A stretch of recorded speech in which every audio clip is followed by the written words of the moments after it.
اسلام کے خلاف صلح حدیبیہ کے بعد ایک سازش کی اور ایک منافق نے ایک عورت کے ذریعے سے ایک پیغام مشرکوں تک بھجوایا.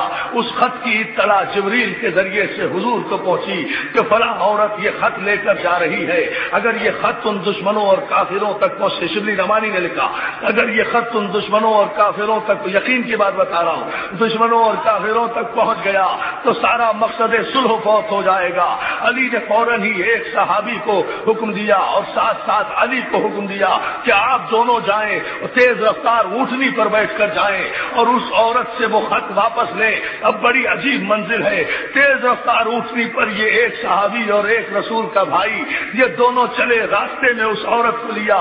صحابی نے پوچھا کہ وہ خط دے دے، رسول نے ہمیں اطلاع دی ہے، توجہ جملے پر، وہ خط جو دشمنوں تک لے جا رہی ہے، وہ خط منافقہ عورت تھی، وہ خط دے دے جو تو دشمنوں تک پہنچا رہی ہے. اس نے انکار کیا، قسم کھائی، قسم جلال اٹھا لی، اللہ کی قسم کھا لی. منافق کا کام ہی یہ ہوتا ہے، رسول کی قسم کھا لی، قرآن کی قسم کھا لی. ظاہر ہے صحابی رسول تھے، اللہ رسول کے شہدائی تھے. جب رسول کی قسم کھا لی، یقین آ گیا یا علی اس کے پاس خط نہیں ہوگا، چھوڑیے اس کو، غلط بات ہو، غلط اطلاع دی ہوگی کسی نے، ہم نے غور ہی نہیں کیا، غلط اطلاع دی ہوگی کسی نے. اتنی قسمیں کھا رہی ہے بیچاری، اتنی قسمیں کھا رہی ہے. دیکھو یہ ہے صحابی اور علی کا فرق. علی نے فوراً ہی تلوار کے قبضے پر ہاتھ رکھ کر ایک جملہ کہا کہ یہ کیسے ہو سکتا ہے، میرے رسول نے کہا ہے کہ خط لے کر واپس آؤ، میں خط لے کر واپس جاؤں گا. اے عورت، تو خط خود نکال کے دیتی ہے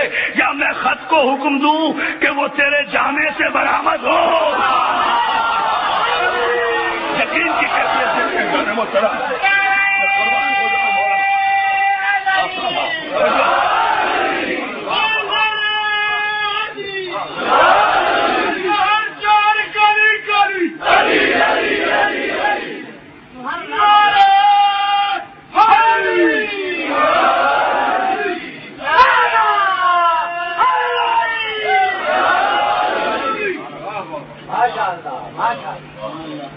ہے نا، توجہ جانا محترم.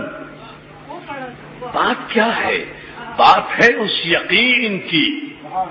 اس لیے کہ میرے رسول نے کہا ہے کہ خط لے کر آؤ، تو میرا رسول جب کہہ دے تو پھر ماننا ہے. مخبر صادق کی اگر ایک خبر بھی غلط ہو جائے تو ساری شریعت کی عمارت منہدم ہو جائے گی. اب آپ مجھے بتائیے عزیزان محترم کہ یقین کی کیفیت سے سرشار علی اگر اس موقع پر موجود نہ ہوتا تو امتی تو واپس آ گیا تھا نا. اللہ اللہ اللہ اللہ، صلوات بھیجے محمد والے محمد.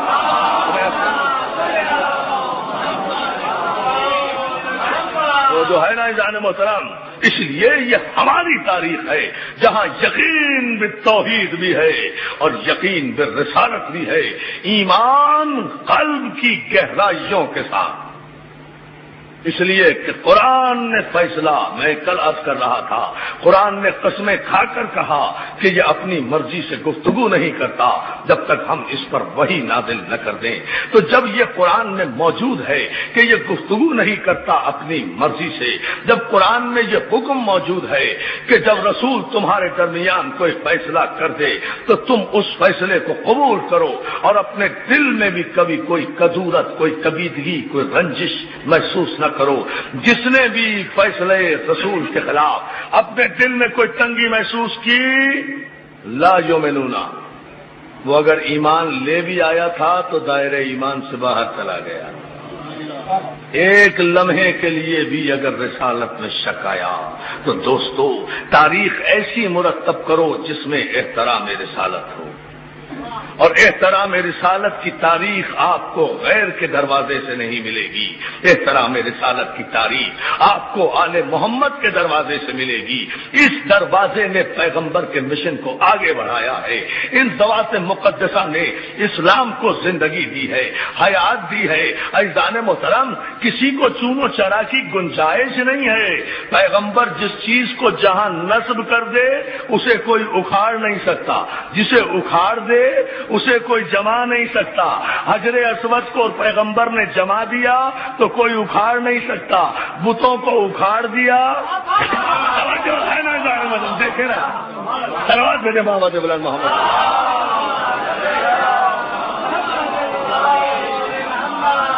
اچھا یہ بڑا عجیب فلسفہ ہے اگر آپ اس پہ غور کریں. سب حجر اسود کیا ہے؟ ایک پتھر ہے، ایک پتھر ہے. اور جو خانہ کعبہ کے اندر رکھے تھے وہ بھی پتھر تھے. سارے پتھروں کو نکال دیا گیا، ایک پتھر کو رکھ دیا گیا ہے نا. یہ ہے حکم رسول، یہ ہے حکم الہی. پتھر وہ بھی تھے، پتھر یہ بھی ہے.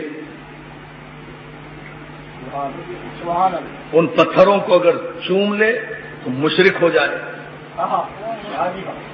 اس پتھر کو اگر نہ بوسا دے تو کافر ہو جائے، ہے نا. ان پتھروں کے آگے اگر سر جھکا دے تو مشرک ہو جائے، اور اس پتھر کو اگر نہ چومے تو کافر ہو جائے. عبادت مکمل نہیں ہوتی. ارکان حج میں شامل کر دیا گیا. اتنی تاکید ہے اس کی کہ اگر رش کی وجہ سے حج کے موقع پر آپ پتھر کے نزدیک نہ جا سکے تو دور ہی سے اپنے ہاتھ کا اشارہ کر کے اپنی ہتھیلی کو بوسا دے لیں. دور ہی. آپ نے غور ہی نہیں کیا دوستو. چھوٹی چھوٹی باتوں پہ غور کیا کریں. یہ جب ہم عمرے پر گئے نا وزیر اعظم کے ساتھ تو ظاہر کافی رش ہو گیا تھا. تو ایک مولانا کو میں نے دیکھا جو ہمارے وقت میں شامل تھے. وہ کافی ضعیف تھے، بہت ضعیف ہیں، چلا بھی ان سے نہیں جاتا، نظر بھی انہیں نہیں آتا، مگر چاند کمیٹی کے چیئرمین ہیں. ایمان سے ہیں، ابھی ہیں، میرے ساتھ تھے. اسی وقت میں وزیر اعظم کے ساتھ ہی گئے تھے. ساری رات میرے کمرے میں بیٹھے رہے، دماغ میں بیٹھے ساری رات باتیں کرتے رہے. صبح کو جب ناشتے کے ٹیبل پر آئے تو میں نے کہا مولانا السلام علیکم.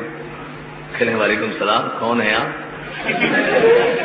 میں نے کہا کمال ہے مولانا آپ کا، کمال ہے.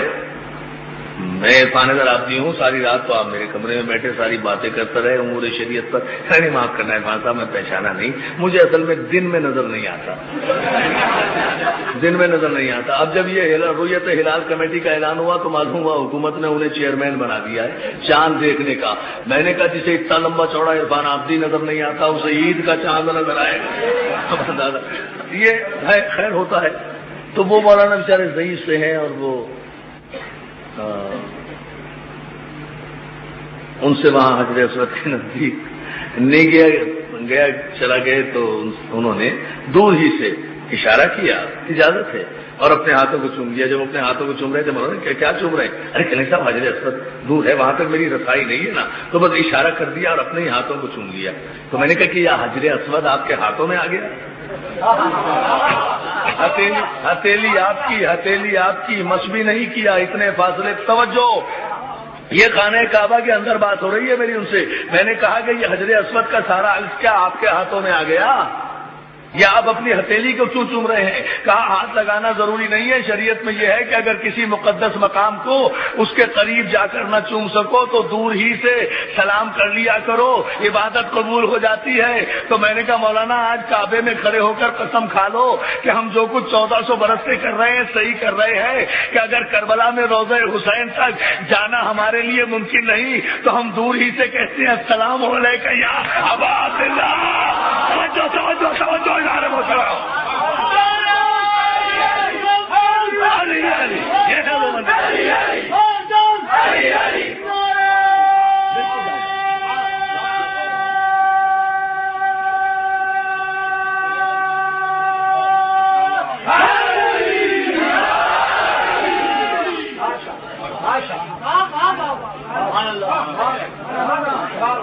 رسالت بھائی یہ رنگ بھی دیکھا آپ نے مجلس کا؟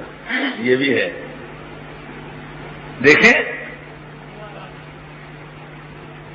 اس حجر اسود کو اگر نہ چومیں تو عبادت مکمل نہیں ہوتی. اور وہ جو پتھر رکھے ہوئے تھے، ایک شعر کے لیے ساری زحمت دے رہا ہوں، چاہے اس میں پورا 1 گھنٹہ گزر جائے، مگر بس وہ شعر آپ آئندہ محرم تک یاد رکھیں گے، جو میں نے ابھی تک کہیں نہیں پڑھا.